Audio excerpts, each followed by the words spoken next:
Welcome to our Airtel Fall Conference. Today we have three main treasury topics we wanted to address. We will first talk about liquidity and money market solution and ESG compliant products, new trends in banking connectivity and how to optimize payment organization, and what we could expect in future. As you see, extremely interesting topics for corporate treasurers. Now let's start with our first speaker, Patrick Siméon, Head of Money Market at Amundi. Patrick is a regular speaker at Airtel event, and I'm sure you already attended some of his presentation. Today, Amundi will explain what are the best ESG practices in liquidity solution and how to determine ESG compliant products, as well as trend in the market and customers' expectations. Patrick, the floor is yours.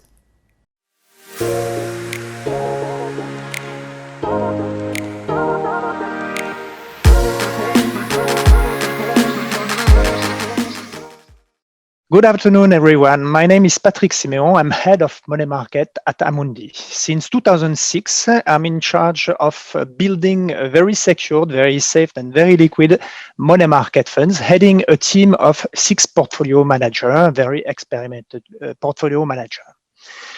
Today, I will share with you the way we have put in place the best practices, ESG practices in liquidity solutions. Amundi is involved for long in the responsible investing. We are among the first companies signatory of the principles for responsible investment in 2006. And since then, we have developed our approach of ESG integration within our different asset classes and to implement in 2021 the full ESG integration within our money market funds. Let me remind you what are the 4 big principles when speaking of money market funds. First of all, we aim at liquidity. We invest in easily negotiable and underlying investment with diversification that allows liquidity. Our goal is to be very secured with authorization given in terms of credit risk by our credit risk department and control of ex post control of the portfolio. Transparency is very, very important, and ESG integration is participating to this transparency. And of course, the icing on the case is performance, which must be within a low volatility level, and a consistent performance. What we call a consistent performance is a performance which tracks the evolution of our benchmark Euro STR. So when building money market funds, it's quite easy to manage the interest rate risk. We use plain vanilla derivatives to fully hedge the interest rate risk if necessary. It's much more difficult to manage to monitor the credit risk. That's why we've put in place a very, very secured investment process where the credit analysts at Amundi plays a very, very important role. And through the credit analysis we get from the 44 credit analysts at Amundi, we are able to implement credit duration in our money market funds. At this stage, the credit analysts are integrating ESG analysis from the extra-financial analysts, who are 23 extra-financial analysts, so that at this stage we can benefit from the rating put in place by our external credit ESG analysts. What is at the core of our investment process is the role played by the credit risk analyst, whose role is to assess any risk of default or any credit event prior to the investment in our money market funds. Those credit analysts on fundamentals only are aiming at avoiding any risk of default, of course, or credit event prior to the investment in a money market fund, so that they set limits in amount and maturities prior to any investment.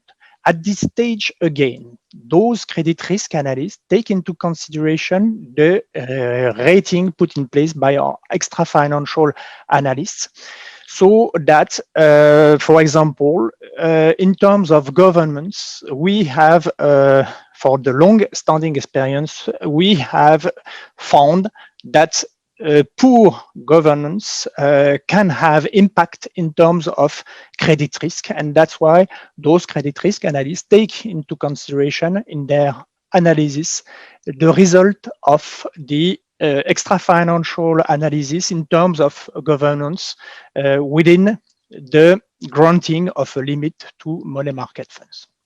We are a team with strong in-house resources in terms of risk control, of course, but also in terms of ESG experts who are granting scale from A to G, A being the best rated issuers in terms of ESG, G being the worst rated. And this team of ESG experts are in charge of setting those rating. 4 people are responsible for data provider selection and ESG rating methodology. 14 are in charge of ESG research and engagement, and 5 are responsible for voting and pre-meeting dialogue. Those ESG experts are backed by external data providers,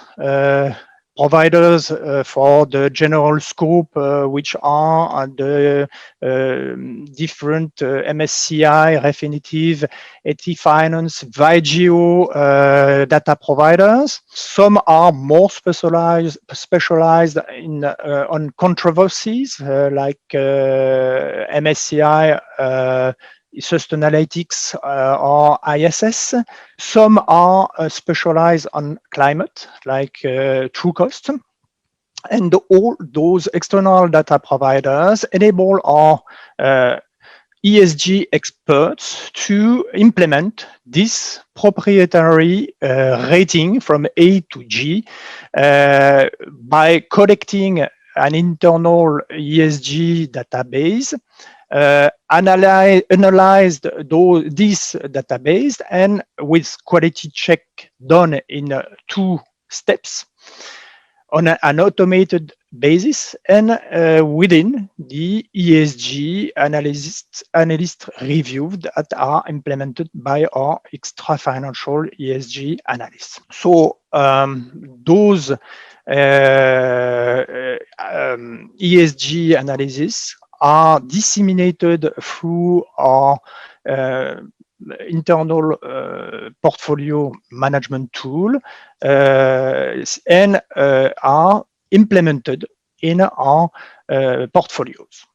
So if we go to the approach in itself, the ESG approach at Amundi is based on the best-in-class approach, defining the most relevant ESG criteria and weighing those criteria by sector. So we use 37 quantifiable and measurable criteria reflecting the key challenges by sector. And of course, the weighting is different in terms of the 3 different ESG pillars: environment, social, or governance. Those weighing are different from one sector to another. For example, for the automotive sector, the environment weighing is higher than the governance. While for the banking sector, obviously the government's weighing is much higher than it is for the environment pillar. For the mining, obviously the environment is much highly weighted than the governance.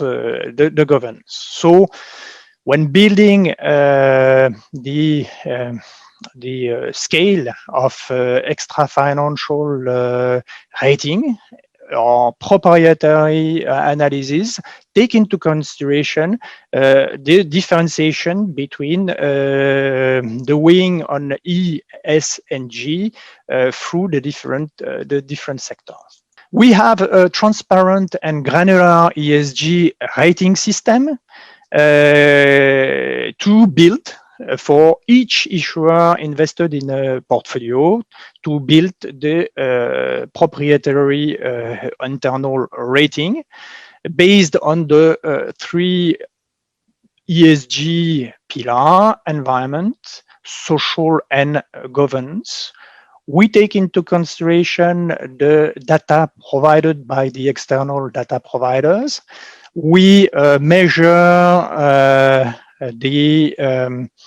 we weight the data according to the sector, of course, and we elaborate an ESG rating based on those three pillars through the data provided by the external providers.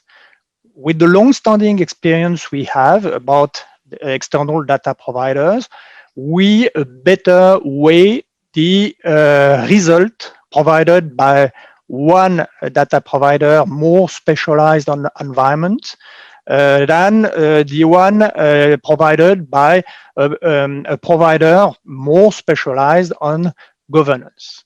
And the ESG analysts can also override the data provided by the external provider through its own analysis of the issuer. All this result in a final score from A to G that is disseminated through our internal system to all the asset class involved in the ESG integration at Amundi. We have implemented in 2021 a specific ESG process based principally on the implementation of the rules set by an external label, the Label ISR français, which is promoted by the Ministry of Finance and of the Economy. The approach is an approach that defines investment universe, reference universe, as our benchmark Eurostar is not replicable. We've implemented an approach based on the ICE BofA 1-3-year Global Corporate Index, which is our reference universe. Within this reference universe, we systematically exclude from our investment in money market funds the lowest rated issuers from the scale from A to G. We exclude systematically the issuers rated F and G. Secondly, we also exclude sectors. Tobacco and coal sector, of course, are systematically excluded based on the revenues of the companies involved in those two sectors.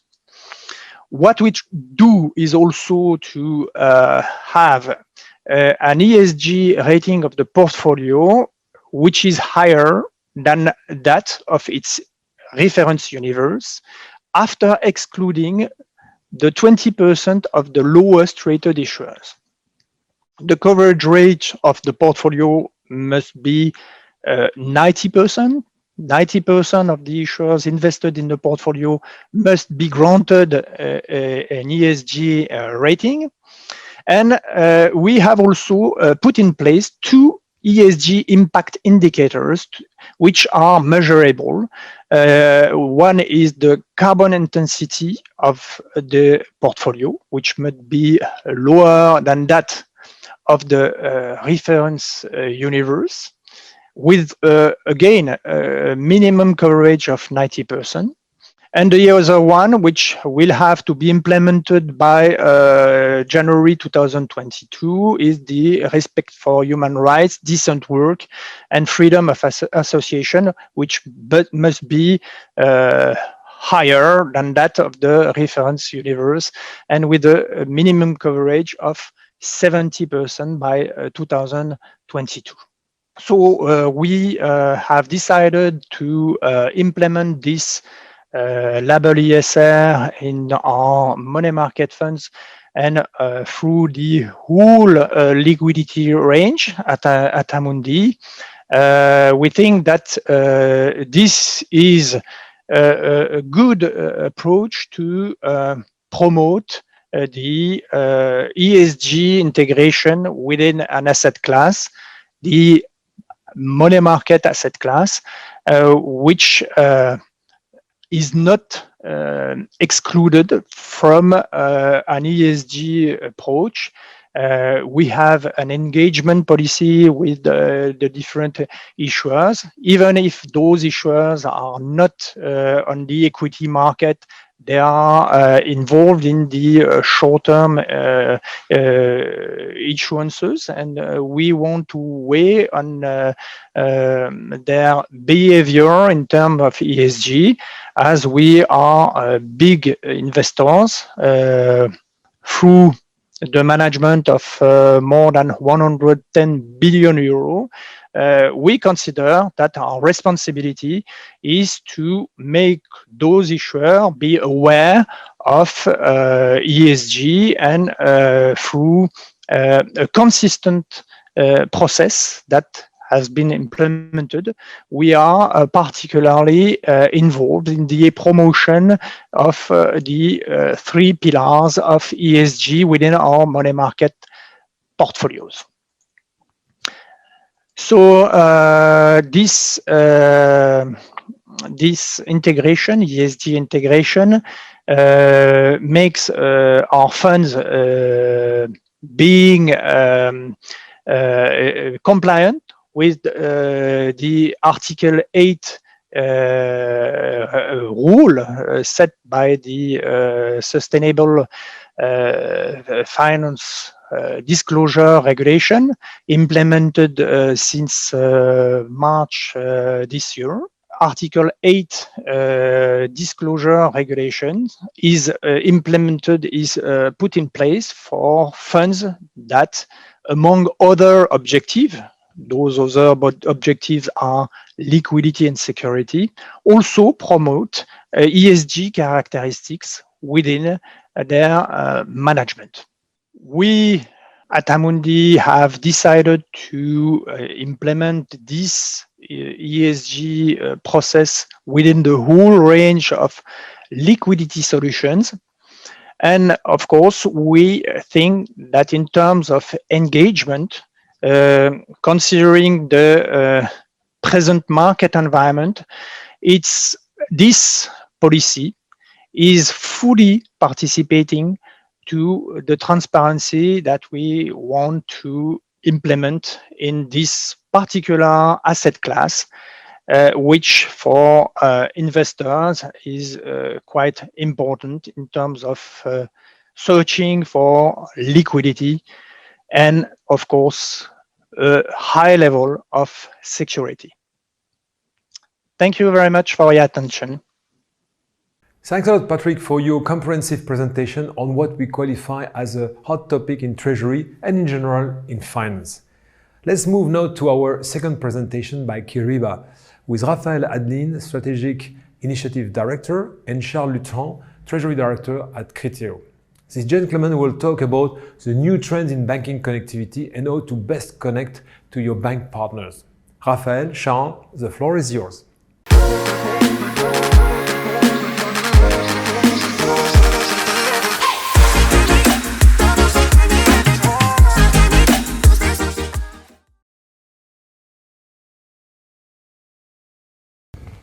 Bonjour à tous, bonjour Charles. Bonjour Raphaël.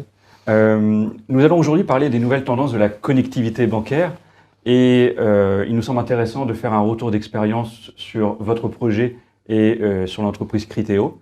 Donc moi je m'appelle Raphaël Adeline, je suis responsable des initiatives stratégiques chez Kyriba pour l'Europe du Sud et j'ai le plaisir d'animer cet échange aujourd'hui. Charles, je vous laisse présenter votre parcours et Criteo. Oui, tout à fait. Bon, parcours, ça va être très rapide. Je suis aujourd'hui donc directeur de la trésorerie et des financements chez Criteo.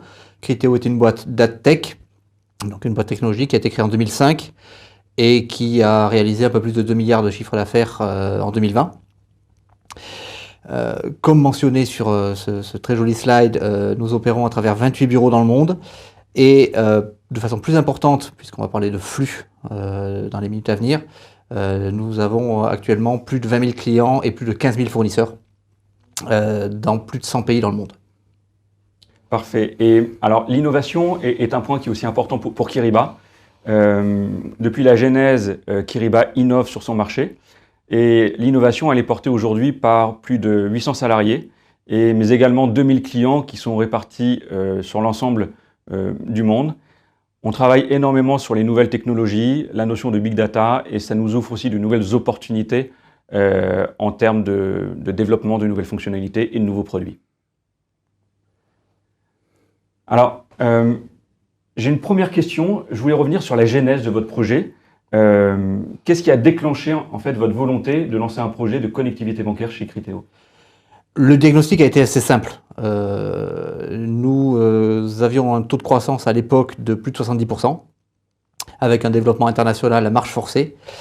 Et on s'est rapidement aperçu que nous opérions moins de 40% de nos flux de façon sécurisée et automatisée. C'était principalement sur la zone Europe, sous protocole EBIX. Et le reste du monde était opéré via des web banking qui étaient plus ou moins intégrés avec nos systèmes, donc avec une lourdeur manuelle qui était très importante et des manques en termes de sécurité. Donc à partir du moment où ce diagnostic avait été opéré, nous avons décidé de lancer un projet global de TMS, comme on dit, avec un vrai focus sur la partie paiement et sécurisation. Quelques mots complémentaires donc sur l'architecture que nous avons aujourd'hui en place. Nous recevons quotidiennement les relevés bancaires de 100% des comptes bancaires que nous avons ouverts dans le monde entier, au nom de nos différentes entités opérationnelles. Et nous opérons depuis Paris plus de 99% des paiements de toutes les entités opérationnelles du groupe, où qu'elles soient dans le monde. Ceci, que ce soit en routing, avec les flèches bleu clair que vous pouvez voir sur le slide, ou en paiement effectif, qui sont les flèches un peu plus sombres. Et en 2020, nous avons effectué plus de 100 000 paiements en utilisant cette architecture. D'accord. Et j'ai une petite question par rapport à l'organisation. Comment vous avez organisé, on va dire, ce cadencement et ce projet ? Alors, le projet, nous avons identifié en fait 4 objectifs absolument prioritaires pour ce projet-là.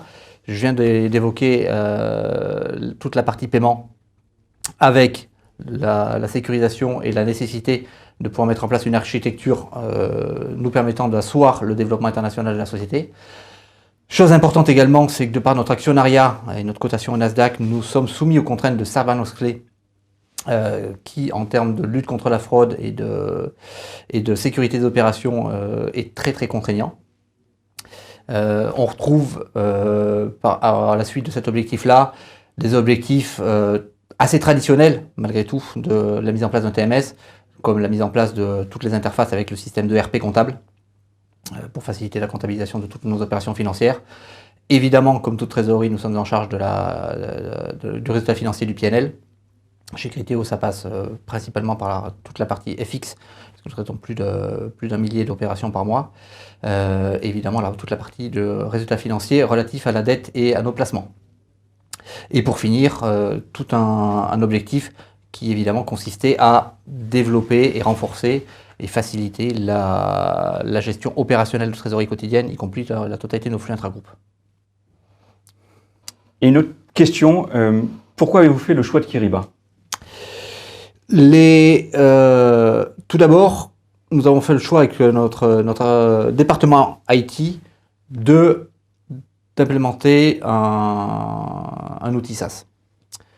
Pourquoi avec notre département IT? Parce que ça nécessite également de nous assurer que toutes les équipes support, en fonction de l'architecture que nous avons décidé de mettre en place, étaient organisées en fonction de cet élément-là.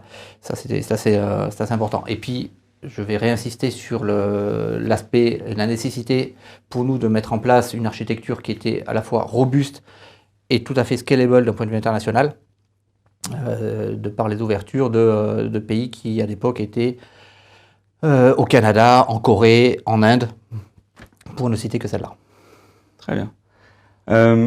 Quelque chose m'avait aussi, à l'époque, surpris, mais c'était une bonne chose, c'était votre approche sur le projet que vous avez eu, et notamment la manière dont vous avez organisé les choses pour développer un maximum d'efficacité, justement. On a effectivement décidé de mettre en place une organisation du projet assez spécifique à nos yeux. À partir du moment où nous avions identifié nos objectifs, nous les avons retranscrits en flux d'implémentation du système. Ici, vous pouvez voir effectivement qu'on retrouve ces objectifs-là, à la fois l'implémentation du TMS en tant que tel, donc toute sa fonctionnalité, et on retrouve également tous les flux, notamment très importants de connectivité bancaire, d'intégration avec l'ERP, de sécurisation des opérations avec SOX. Et donc tous ces flux-là, une fois qu'ils ont été identifiés, ont été transcrits en objectifs, et nous avons mis en place les équipes et l'organisation du projet en fonction de ces objectifs-là. Donc nous avons mis en place une organisation avec un PMO engagé par Criteo, qui était l'interlocuteur privilégié du PMO côté Kyriba. Nous avons également eu recours à un consultant fonctionnel pour tout le déploiement fonctionnel de la solution. Et très important, à nouveau, sur la connectivité bancaire, nous nous sommes appuyés sur un consultant dédié à cette connectivité-là. Ce flux-là étant, comme nos interlocuteurs le savent peut-être, souvent problématique en termes de coordination, puisque c'est un flux tripartite entre les opérations du TMS, le client, donc l'entreprise que nous sommes, et les banques, quelle que soit leur localisation. Et de par notre déploiement international, nous sommes allés jusqu'à des banques en Australie, en Corée à nouveau, et dans tous ces pays-là. Absolument. Alors je tenais à souligner quelque chose également, c'est que c'est aussi possible parce que Kyriba a une stratégie de formation de consultants partenaires externes. Aujourd'hui, on a développé ce qu'on appelle le Center of Excellence qui permet de former des centaines de consultants. Aujourd'hui, on a 500 consultants externes à Kyriba qui sont capables de faire de l'implémentation Kyriba, tant sur les parties TMS que sur les parties purement connectivité bancaire, et ce qui permet de pouvoir créer, on va dire, des équipes dédiées et des équipes adaptées à une configuration et à un état d'esprit d'une entreprise, on va dire.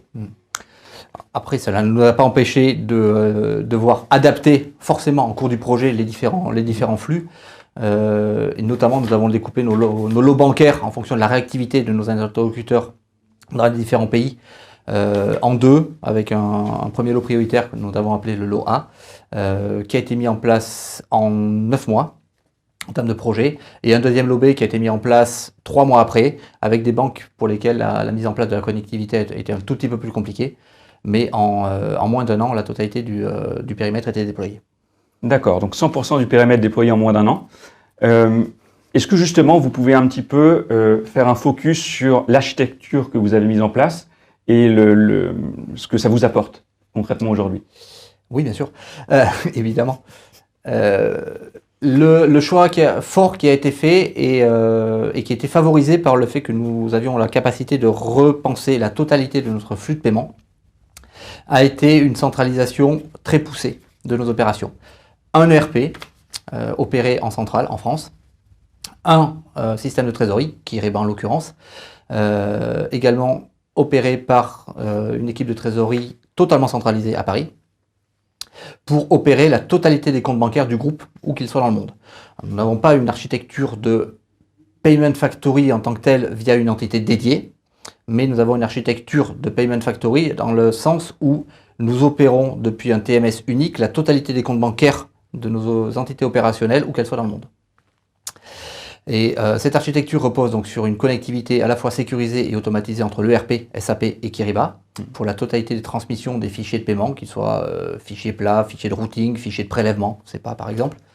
Cette architecture est également ouverte à des entrées tiers, provenant de tiers, notamment nos payroll providers, qui préparent les fichiers de paiement et qui nous transmettent ces fichiers de paiement de façon sécurisée et automatique, et qui sont injectés de façon tout automatisée dans le système de trésorerie. Et tous ces flux-là de paiement ressortent côté bancaire. Nous avons 28 banques dans le monde avec lesquelles nous sommes connectés via Swift. Et en double signature, 3 SKI pour l'ensemble des paiements. On a fait le choix d'avoir une matrice de signataires pour nos sorties de paiement qui est régionalisée, Americas, IMIA et APAC. Et cette matrice-là est assez simple et efficace, puisqu'on a fait le choix de ne pas mettre en place de seuil pour les signatures. On est en signature double pour l'ensemble de nos paiements. Et cette architecture totalement intégrée ERP, TMS et banque via Swift nous permet de traiter l'ensemble des paiements de façon assez légère, y compris pour nos signataires. Nous recevons également de façon quotidienne 100% de nos relevés bancaires pour la totalité des comptes bancaires du groupe, intégrés dans Kyriba, puis déversés dans le ERP comptable. Point très important également, si certains de des personnes qui regardent cette interview ont des problématiques FX, nous avons intégré une plateforme de trading en ligne automatique FX, en l'occurrence 360T, avec lesquels nous avons travaillé pour faire en sorte que la totalité des opérations FX soient déversées dans Kyriba, et de façon très importante pour l'allègement d'opérations administratives qui sont parfois un petit peu lourdes, nous transmettons également à nos banques la totalité des confirmations de back-office de façon électronique. Très bien. Alors, il y a aussi, on est toujours dans un écosystème, un marché qui évolue. On voit de plus en plus de projets de cloudification au niveau de l'ERP. Donc aujourd'hui, Kyriba a une intégration forte avec notamment SAP, qui est votre cas. On est certifié SAP, mais il y a de plus en plus une cloudification, notamment les SAP qui vont vers SAP S/4HANA par exemple. Qu'en est-il aujourd'hui pour Criteo? Alors c'est exactement notre cas. Petit point en introduction, pour revenir sur cette architecture et à l'environnement actuel et aux façons de travailler qui ont été un petit peu modifiées ou très largement modifiées en 2020. Chez Criteo, nous avons fermé nos locaux un jour spécifique pour cause de cas d'une contamination Covid. Le matin à 8h, nous avons été informés que les locaux allaient fermer à midi. Donc, à nous de prendre nos affaires et d'aller travailler chez nous. C'était en mars dernier. Et depuis, nous sommes aperçus que dès l'après-midi, cette architecture-là nous a permis de reprendre la totalité de notre activité sans avoir eu aucun problème. Alors, pour revenir à la partie SaaS, effectivement, aujourd'hui, nous avons une version SAP ECC qui est on-premise, comme on dit. En 2021, nous sommes en train de travailler à l'implémentation de SAP S/4HANA, qui est effectivement en SaaS également. L'architecture que nous venons de présenter va être simplement modifiée, comme si nous branchions un second ERP, en fait, au TMS, ce qui est totalement possible, et ce à quoi nous nous préparons. Très bien. Alors, vous vous préparez aussi à, j'ai cru comprendre, beaucoup de prochaines étapes, de prochaines évolutions. Quelles sont-elles aujourd'hui? Évidemment, la connectivité SAP S/4HANA, qui a quand même pour objectif de refondre la totalité de l'ensemble de notre gestion, ce qu'on appelle les subledgers, donc la comptabilité auxiliaire. Ce qui a quand même beaucoup d'impact côté TMS. Et effectivement, cette connectivité API et brancher un nouvel ERP en SaaS est un des premiers projets prioritaires. Le deuxième élément, c'est que nous changeons de banque au Japon.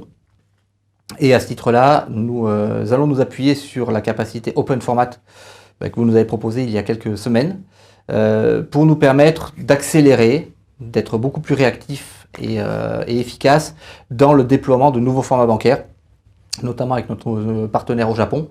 Ça nécessite évidemment d'avoir des compétences en interne, informatique, en support. Nous les avons, donc nous considérons que c'est très très favorable de pouvoir nous appuyer sur ces compétences que nous avons en interne au sein des équipes Criteo pour pouvoir gagner en flexibilité dans le déploiement de ces formats. Absolument. Troisième élément, le module BAM.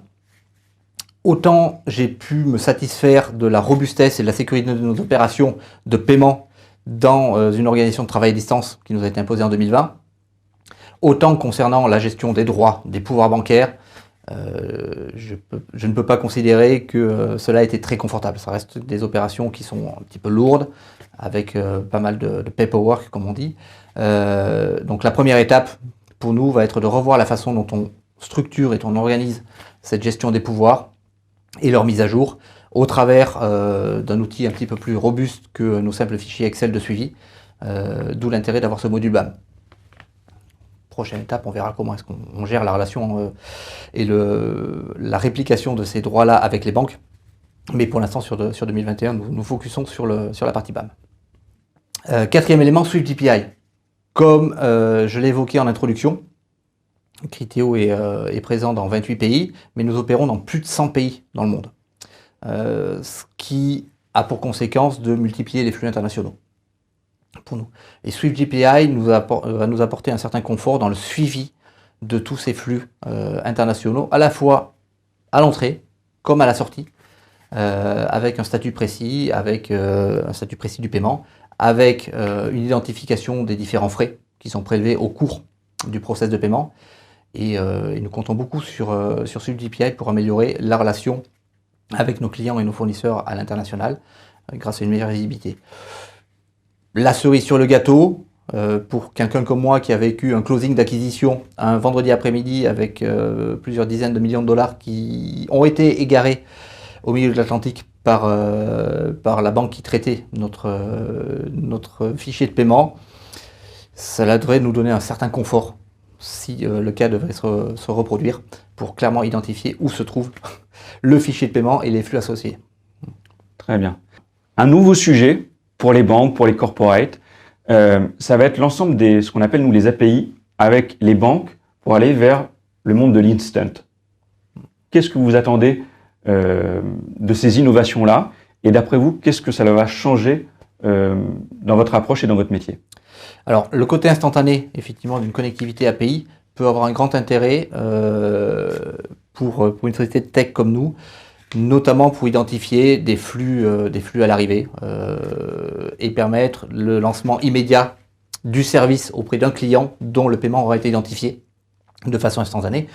Je veux dire, lorsqu'un client nous paye en prépaiement, par exemple, via un virement, le temps de réaliser le virement, pour peu qu'il soit réalisé après le cut-off, de récupérer le relevé bancaire, même si on est sur un rythme quotidien, de réaliser le rapprochement bancaire nécessaire pour affecter le flux à ce client-là, ça peut aller jusqu'à une semaine. Donc effectivement, de pouvoir réaliser une connectivité et une information immédiate du fait que le client a payé et que nous pouvons lancer une campagne de façon instantanée pour lui, pourrait être un vrai plus.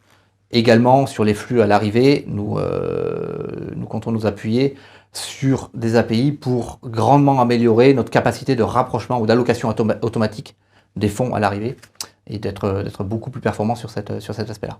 Très bien. Sachez aussi qu'on a développé un pôle produit API chez Kyriba. Aujourd'hui, quelques banques américaines sont déjà en production et on travaille activement, notamment avec des banques françaises et européennes, pour justement avoir des offres qui puissent sortir très rapidement. Charles, merci beaucoup pour l'ensemble de ces explications, pour nous avoir justement expliqué un petit peu quel a été votre projet, comment vous l'avez designé et les résultats que vous avez pu obtenir. Donc félicitations. Merci beaucoup. Payments should be easy, but they're not. Why? In a word, complexity. Most companies have multiple payment systems connecting to multiple banks across multiple countries and currencies. Not to mention multiple people initiating and approving payments with different authorities. All this adds up to significant effort and cost. In fact, just adding a new bank or new payment format can incur a six-figure expense. What's worse, all this complexity creates an environment ripe for errors, fraud, and cybercrime. But there's an easy solution: Kyriba Payments. Kyriba provides bank connectivity, format transformation, standardized workflow controls, and fraud detection for all payments, all from a single platform. Let's see how it works, starting with payment control. Kyriba standardizes payment controls so that only authorized payments are executed. Payment policies, approval procedures, and limits are digitized and automated, so you can easily enforce your payment policy. This also improves resiliency against fraud and cybercrime. Next, automated format transformation. Kyriba's pre-built inventory supports tens of thousands of format variations worldwide. It relieves IT from supporting costly ERP payments projects. By combining automated format transformation and bank connectivity, Kyriba relieves CIOs of their single biggest pain point in ERP payments. Built-in connectivity gives you a huge advantage. Kyriba connects ERP and other internal payment systems with all of your banks using a pre-built inventory of protocols, including APIs and other direct connections, country banking networks, and SWIFT, Alliance Lite 2, or a full-service bureau.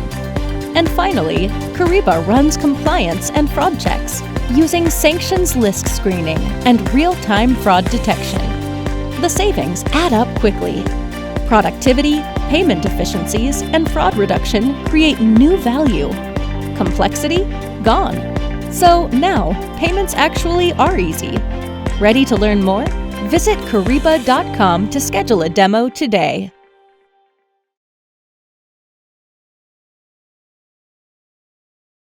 Thanks, Raphael and Charles, for this interesting presentation and practical business case. Now it's time to move to our last presentation of the day. I'm pleased to invite Jörg Wimmer, co-founder and CSO of TIS, to come and talk about EPO. What is behind this new acronym? Good question to which Jörg will answer. But I can tell you that EPO stands for Enterprise Payment Optimization.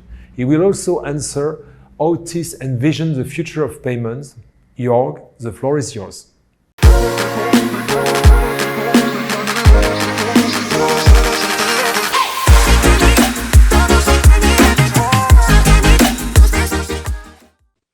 Hey, good morning or good afternoon, wherever you are. Very warm welcome. Thank you for joining. It's a great pleasure to have you with us today. My name is Jörg. I'm co-founder and chief strategy officer of TIS. Before I co-founded TIS more than 10 years ago, I spent 8 years with SAP in SAP's finance board area as senior vice president and head of global treasury. The problems which we solve today for our clients, these were my problems in my former life. Okay, let's start with today's topic, enterprise payment optimization. 1 second, I share my screen. Enterprise payment optimization, first and most important question, why are we doing it?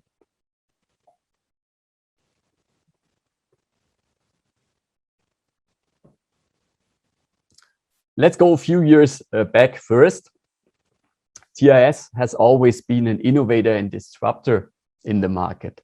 Catching trends as they happen or even ahead of the market is something that is a key factor for being a market leader. And 2010, we were the first in the market offering a bank account management solution, and all others were followers in the market. 2010, no one thought about payments in the cloud, payment as a service, software as a service.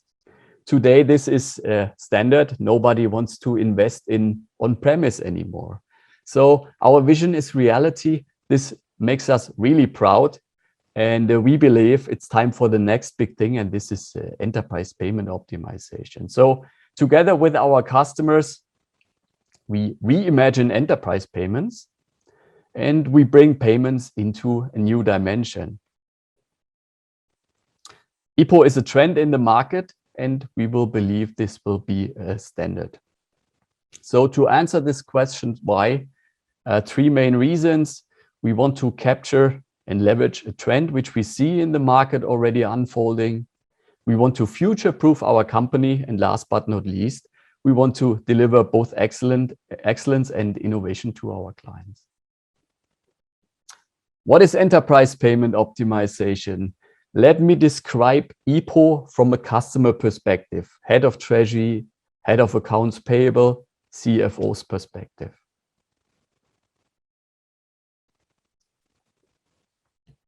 Cash flow is the lifeblood of every enterprise. If you want to feel the heartbeat of your company, all you need to analyze, or all you need to do, is analyze your cash flows. Accounting data is an opinion. This data is best case from yesterday. You don't want to drive a car full speed while looking always into the rear mirror. So only cash flows tell you the truth. Cash flow is reality. Cash flow is real time. So this is obvious. Cash flows are the center of every business. Cash flows are the lifeblood of every enterprise. However, companies have concentrated on streamlining inbound or cash collection, and focus on the way how their customers pay. Inbound cash. Next logical step for our clients is to optimize their payment process with EPO, outbound payments. By optimizing outbound payments on an enterprise-wide level, companies can harvest data and information from outbound payments and from inbound cash flows. Global enterprises, they struggle with payment complexity. This is also something which I saw in my career as a treasurer. This is a typical customer situation. Hundreds of bank accounts, 30 different e-banking tools because you work with 30 different banks, many different ERP systems in different versions, different HR systems creating payment files in different payment formats, maybe some external providers like payroll providers, ADP, different communication channels, different formats. You see the picture. In a nutshell, this complexity is not your friend. Very high cost, very high risk, and lack of transparency. And this problem becomes more and more critical, especially when your company wants to grow fast, when you need to acquire, when you need to be agile. So let's be more precise. Let's analyze a typical customer situation together.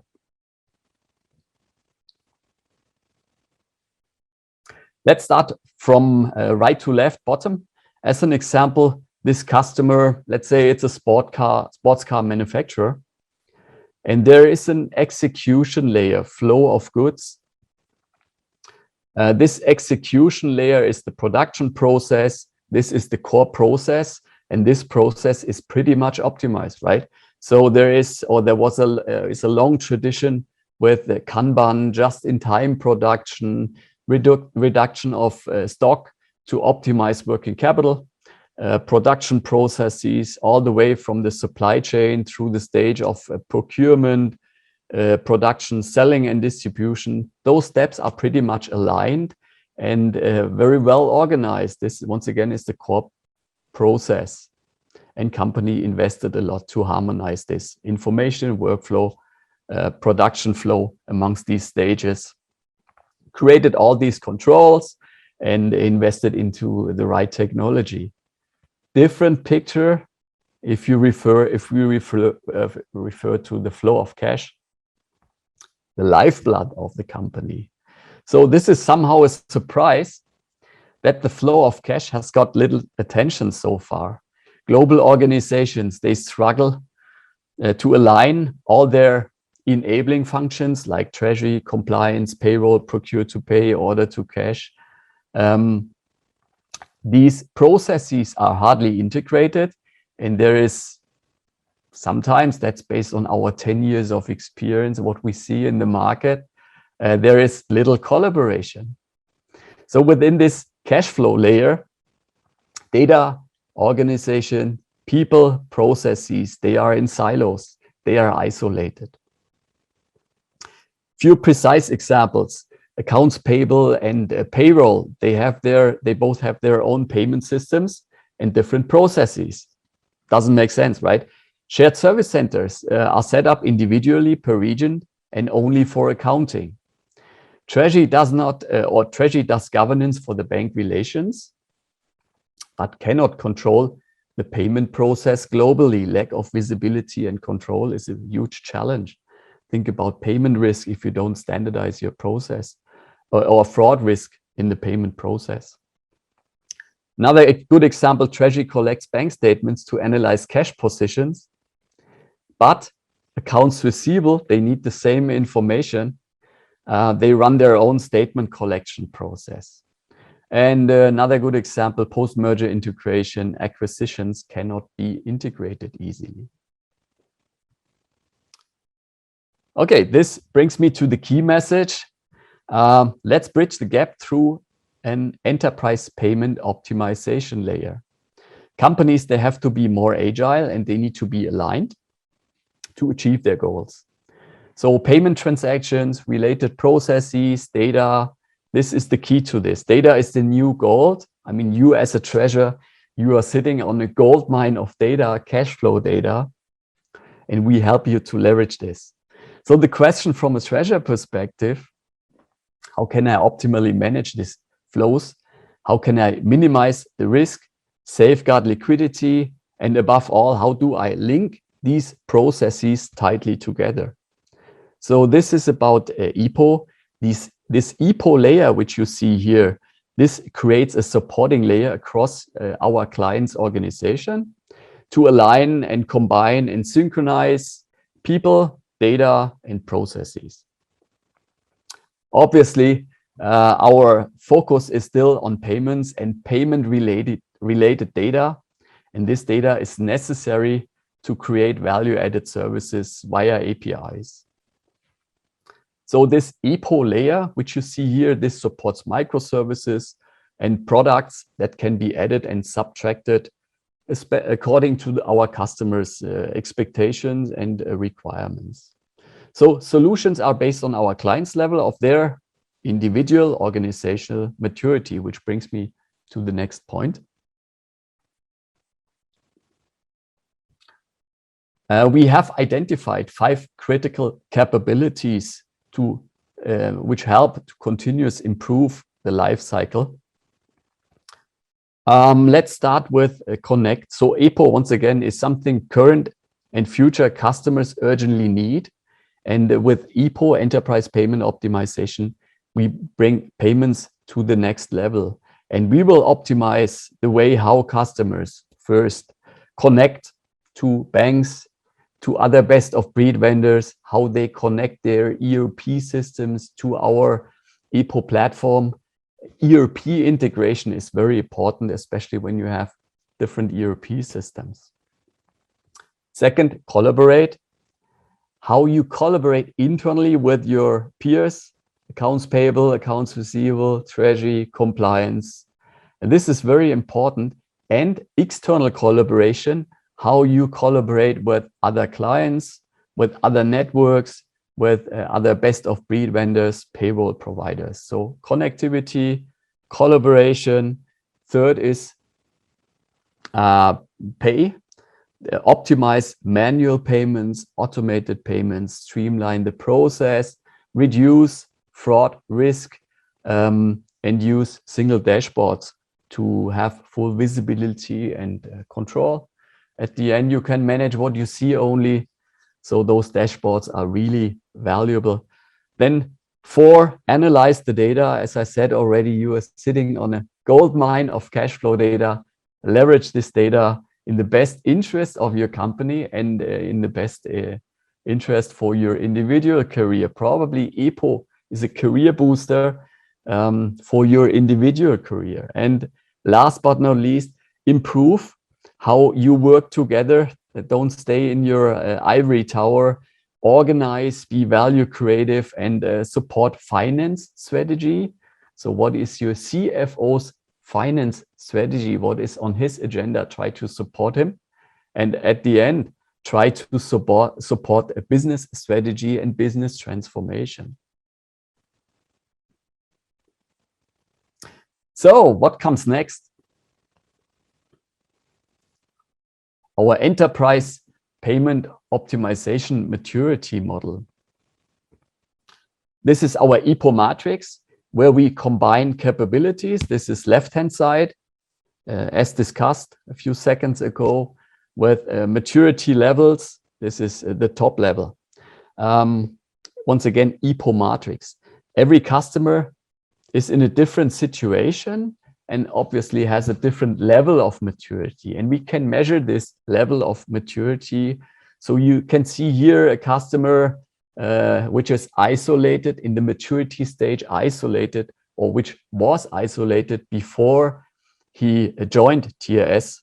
One example with regards to connectivity, single and uncoordinated connections. Maybe this customer leveraged many different e-banking tools. The process was not standardized.